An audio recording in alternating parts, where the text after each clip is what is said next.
পোড়া মাটি আর চুন সুরকি দিয়ে তৈরি একটি মসজিদ দাঁড়িয়ে আছে ৫০০ বছর ধরে।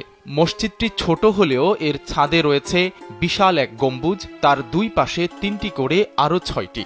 অর্ধসহস্র বছর আগে এই সবই নিজ হাতে মাটি পুড়িয়ে তৈরি করেছিলেন একজন পীর। দেশের প্রাচীন স্থাপত্যের অন্যতম এই নিদর্শন হল নূর মানিকচর জামে মসজিদ।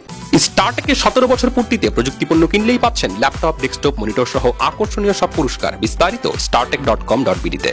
কুমিল্লা জেলার দেবিদ্বার উপজেলার সুলতানপুর ইউনিয়নের নূর মানিকচর বাস স্টেশনের আধা কিলোমিটার উত্তরে এর অবস্থান। জানা যায়, পঞ্চদশ শতাব্দীতে সৈয়দ নূর আহমেদ কাদেরী নামের একজন পীর মসজিদটি নির্মাণ করেছেন।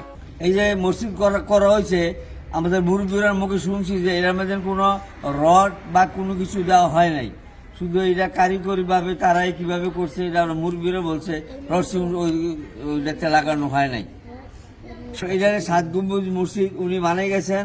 অত্র এই এলাকার বাজারে আর ৭ গম্বুজ মসজিদ আর কোথাও আমরা দেখছিও না, আমরা মুরব্বীরও দেখছে না। সেই পরামর্শ কল্পে তিনি একটি পুকুর খনন করেন।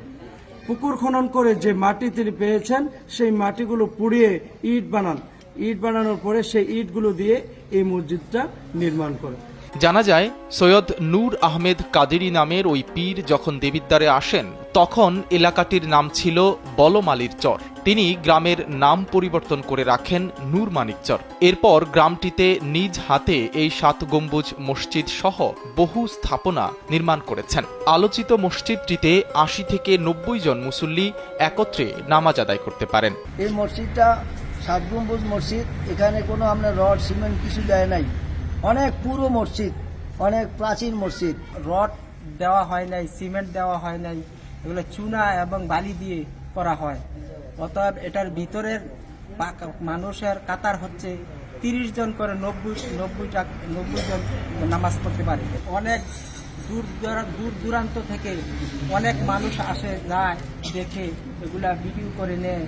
নূর মানিকচর মসজিদের প্রতিষ্ঠাতা সৈয়দ নূর আহমেদ আল কাদেরীর ব্যাপারে অনেক জনশ্রুতি আছে। মসজিদটির পাশেই রয়েছে তার কবর। তিনি শুধু মসজিদ নয়, নির্মাণ করেছেন ডাকঘর, মক্তব, পাঠশালা সহ আরও অনেক স্থাপনা। তার মধ্যে মসজিদটি এখনও সম্পূর্ণ অক্ষত অবস্থায় দাঁড়িয়ে আছে। তবে দেয়ালের অনেক স্থানে শ্যাওলা জমে নষ্ট হয়ে যাচ্ছে।